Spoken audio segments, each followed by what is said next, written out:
ہرقل شاہ روم نے قریش کے قافلے میں ایک آدمی بلانے کو بھیجا، اور اس وقت یہ لوگ تجارت کے لیے ملک شام گئے ہوئے تھے، اور یہ وہ زمانہ تھا جب رسول اللہ صلی اللہ علیہ وسلم نے قریش اور ابو سفیان سے ایک وقتی عہد کیا ہوا تھا۔ جب ابو سفیان اور دوسرے لوگ ہرقل کے پاس ایلیا پہنچے جہاں ہرقل نے دربار طلب کیا تھا، اس کے گرد روم کے بڑے بڑے لوگ، علماء، وزراء و امراء بیٹھے ہوئے تھے۔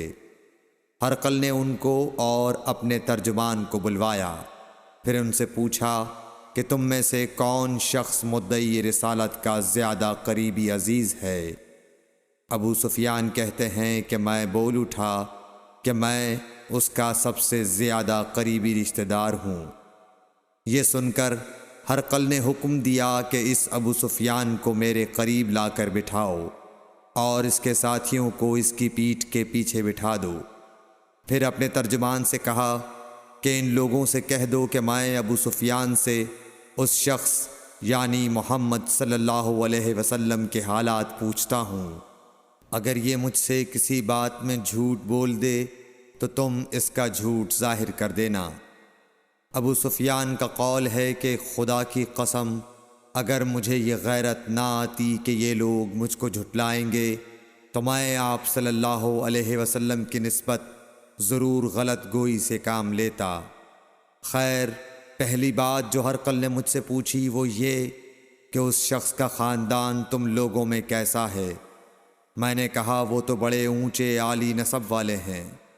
کہنے لگا اس سے پہلے بھی کسی نے تم لوگوں میں ایسی بات کہی تھی؟ میں نے کہا نہیں۔ کہنے لگا اچھا اس کے بڑوں میں کوئی بادشاہ ہوا ہے؟ میں نے کہا نہیں۔ پھر اس نے کہا بڑے لوگوں نے اس کی پیروی اختیار کی ہے یا کمزوروں نے؟ میں نے کہا نہیں، کمزوروں نے۔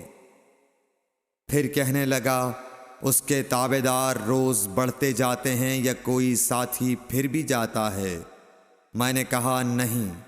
کہنے لگا کیا اپنے اس دعوی نبوت سے پہلے کبھی کسی بھی موقع پر اس نے جھوٹ بولا ہے؟ میں نے کہا نہیں، اور اب ہماری اس سے صلح کی ایک مقررہ مدت ٹھہری ہوئی ہے، معلوم نہیں وہ اس میں کیا کرنے والا ہے۔ ابو سفیان کہتے ہیں میں اس بات کے سوا اور کوئی جھوٹ اس گفتگو میں شامل نہ کر سکا۔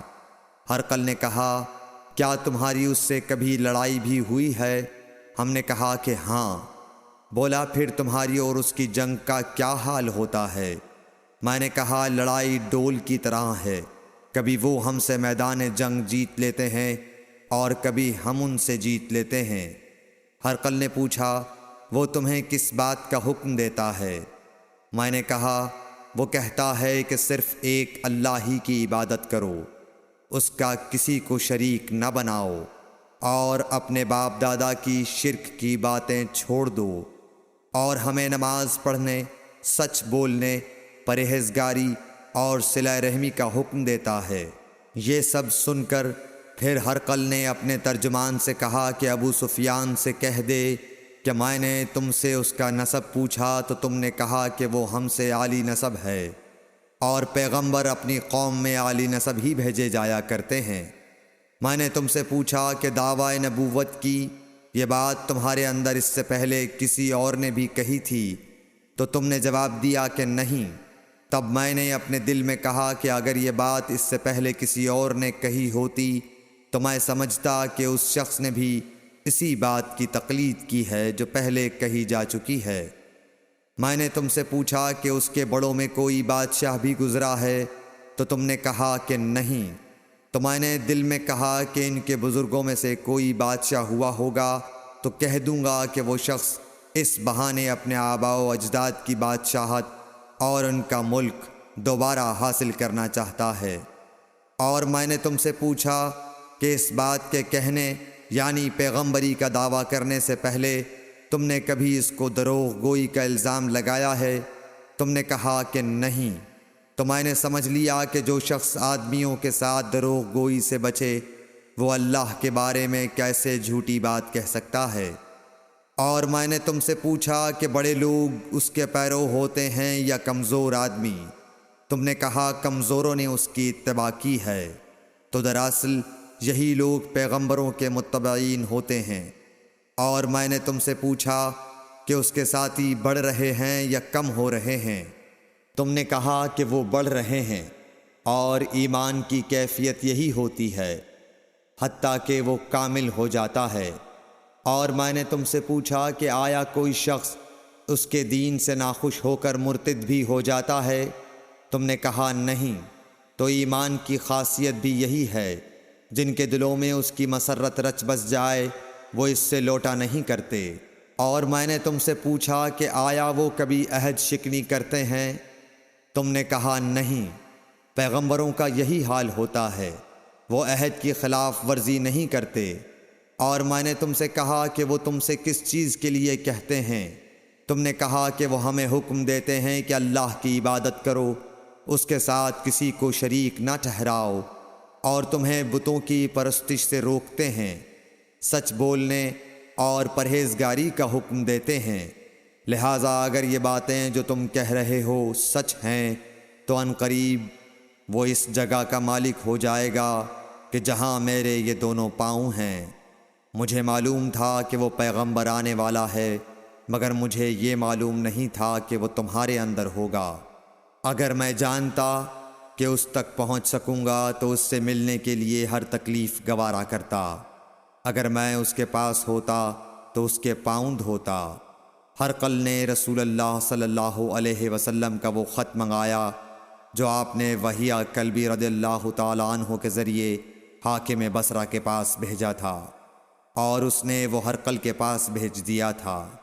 پھر اس کو پڑھا تو اس میں لکھا تھا، اللہ کے نام کے ساتھ جو نہایت مہربان اور رحم والا ہے۔ اللہ کے بندے اور اس کے پیغمبر محمد صلی اللہ علیہ وسلم کی طرف سے یہ خط ہے شاہ روم کے لیے۔ اس شخص پر سلام ہو جو ہدایت کی پیروی کرے۔ اس کے بعد میں آپ کے سامنے دعوت اسلام پیش کرتا ہوں۔ اگر آپ اسلام لے آئیں گے تو دین و دنیا میں سلامتی نصیب ہوگی، اللہ آپ کو دوہرا ثواب دے گا۔ اور اگر آپ میری دعوت سے روگردانی کریں گے تو آپ کی رعایا کا گناہ بھی آپ ہی پر ہوگا۔ اور اے اہل کتاب، ایک ایسی بات پر آ جاؤ جو ہمارے اور تمہارے درمیان یکساں ہے، وہ یہ کہ ہم اللہ کے سوا کسی کی عبادت نہ کریں اور کسی کو اس کا شریک نہ ٹھہرائیں، اور نہ ہم میں سے کوئی کسی کو خدا کے سوا اپنا رب بنائے۔ پھر اگر وہ اہل کتاب اس کتاب سے منہ پھیر لیں تو مسلمانوں، تم ان سے کہہ دو کہ تم مانو یا نہ مانو، ہم ایک خدا کے اطاعت گزار ہیں۔ ابو سفیان کہتے ہیں، جب ہرقل نے جو کچھ کہنا تھا کہہ دیا اور خط پڑھ کر فارغ ہوا تو اس کے ارد گرد بہت شور و غوغا ہوا، بہت سی آوازیں اٹھیں اور ہمیں باہر نکال دیا گیا۔ تب میں نے اپنے ساتھیوں سے کہا کہ ابو کبشہ کے بیٹے حضرت صلی اللہ علیہ وسلم کا معاملہ تو بہت بڑھ گیا۔ دیکھو تو اس سے بنی اصفر روم کا بادشاہ بھی ڈرتا ہے۔ مجھے اس وقت سے اس بات کا یقین ہو گیا کہ حضور صلی اللہ علیہ وسلم ان قریب غالب ہو کر رہیں گے، حتیٰ کہ اللہ نے مجھے مسلمان کر دیا۔ راوی کا بیان ہے کہ ابن ناطور ایلیا کا حاکم ہرقل کا مصاحب اور شام کے نصارہ کا لاٹ پادری بیان کرتا تھا کہ ہرقل جب ایلیا آیا ایک دن صبح کو پریشان اٹھا تو اس کے درباریوں نے دریافت کیا کہ آج ہم آپ کی حالت بدلی ہوئی پاتے ہیں، کیا وجہ ہے؟ ابن ناطور کا بیان ہے کہ ہرقل نجومی تھا، علم نجوم میں وہ پوری مہارت رکھتا تھا۔ اس نے اپنے ہم نشینوں کو بتایا کہ میں نے آج رات ستاروں پر نظر ڈالی تو دیکھا کہ ختنہ کرنے والوں کا بادشاہ ہمارے ملک پر غالب آ گیا ہے۔ بھلا اس زمانے میں کون لوگ ختنہ کرتے ہیں؟ انہوں نے کہا کہ یہود کے سوا کوئی ختنہ نہیں کرتا، سو ان کی وجہ سے پریشان نہ ہوں۔ سلطنت کے تمام شہروں میں یہ حکم لکھ بھیجیے کہ وہاں جتنے یہودی ہوں سب قتل کر دیے جائیں۔ وہ لوگ انہی باتوں میں مشغول تھے کہ ہرقل کے پاس ایک آدمی لایا گیا جسے شاہ غسان نے بھیجا تھا۔ اس نے رسول اللہ صلی اللہ علیہ وسلم کے حالات بیان کیے۔ جب ہرقل نے سارے حالات سن لیے تو کہا کہ جا کر دیکھو وہ ختنہ کیے ہوئے ہے یا نہیں۔ انہوں نے اسے دیکھا تو بتلایا کہ وہ ختنہ کیا ہوا ہے۔ ہرقل نے جب اس شخص سے عرب کے بارے میں پوچھا تو اس نے بتلایا کہ وہ ختنہ کرتے ہیں۔ تب ہرقل نے کہا کہ یہی محمد صلی اللہ علیہ وسلم اس امت کے بادشاہ ہیں جو پیدا ہو چکے ہیں۔ پھر اس نے اپنے ایک دوست کو رومیہ خط لکھا اور وہ بھی علم نجوم میں ہرقل کی طرح ماہر تھا۔ پھر وہاں سے ہرقل حمص چلا گیا۔ ابھی حمص سے نکلا نہیں تھا کہ اس کے دوست کا خط اس کے جواب میں آ گیا۔ اس کی رائے بھی حضور صلی اللہ علیہ وسلم کے ظہور کے بارے میں ہرقل کے موافق تھی کہ محمد صلی اللہ علیہ وسلم واقعی پیغمبر ہیں۔ اس کے بعد ہرقل نے روم کے بڑے آدمیوں کو اپنے حمص کے محل میں طلب کیا اور اس کے حکم سے محل کے دروازے بند کر لیے گئے۔ پھر وہ اپنے خاص محل سے باہر آیا اور کہا، اے روم والو، کیا ہدایت اور کامیابی میں کچھ حصہ تمہارے لیے بھی ہے؟ اگر تم اپنی سلطنت کی بقا چاہتے ہو تو پھر اس نبی صلی اللہ علیہ وسلم کی بیعت کر لو اور مسلمان ہو جاؤ۔ یہ سننا تھا کہ پھر لوگ وحشی گدھوں کی طرح دروازوں کی طرف دوڑے، مگر انہیں بند پایا۔